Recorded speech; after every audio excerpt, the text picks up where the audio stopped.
Hello guys, I'm back to my YouTube channel. I would like to flex my new fur baby. I would like to acknowledge this my new fur baby. This name is Daffodil. Okay. Actually guys, etong asong to is puppy pop to talaga. So, nakita ko to nung Holy Tuesday, which is April 15. Medyo nasa kalagitnaan ng full moon. And then, nakita ko to sa PNR. Ang daladala nung isang Becky din na taga doon sa PNR. At saka, parang call in this guys na yung parang nakita ko doon yung dalawa kong pet na namatay, which is sa katandaan sila na namatay.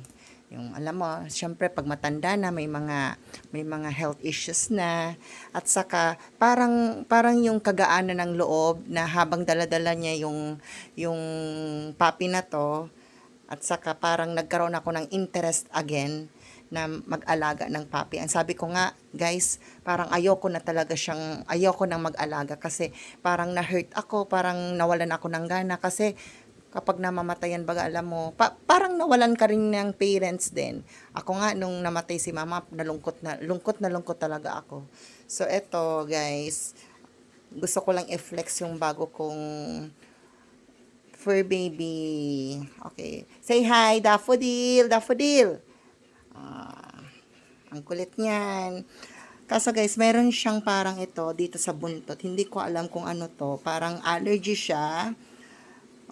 Medyo okay na nga siya kasi pinagamot ko siya. Pinainom ko siya ng antibiotic for puppy. And then, pina-check-upan ko siya. And then, ngayon, ang bala ko sana is papadeworm ko.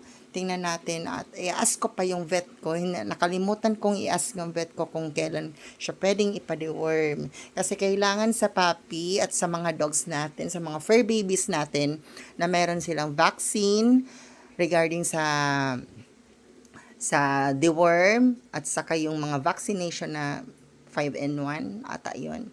Yung vaccine for dogs para maging healthy lifestyle sila. Ayan guys. Yan. Nung una guys, ang tamlay-tamlay nito. Ngayon, ang lakas-lakas na ni Daffodil. Daffodil means siya ay isang bulaklak na color yellow. So, ang kulay niya is color brown with matching black and white spots. So, hindi siya color yellow. So, ibig sabihin, siya ay isang mysterious dog or mysterious daffodil, mystical daffodil. So, kaya yun ang pinangalan ko sa kanya. Siyempre, tunog sosyal. Ayan guys, ayan si Daffodil. Tingnan mo. Ang talino niyan, pag sinabi kong get inside, papasok siya. Ayan guys, tingnan mo. Hindi ko lang alam kung anong breed to.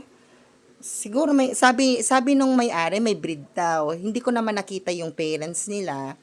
For sure siguro may breed to. Ayan. Ayan guys, tingnan niyo si Daffodil. Ang ganda-ganda niyan. Daffodil. 'Di ba? May kasama na si Yancy.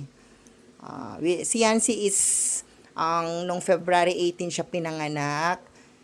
2018. So, ilang years na siya? 8 years na siguro siya sa ngayon. So, April 15 ko na lang siya i-recognize kung April 15 yung yung pagka-anak sa kanya kasi yung since na nakita ko siya na April 15, yun na yung susundin ko na ng kapanganakan niya, yung birthday niya. So, Daffodil, your birthday is April 15, 2025. And I'm very thankful, guys, na nagkaroon ako ng ganitong puppy because parang nagkaroon din ng saya ulit yung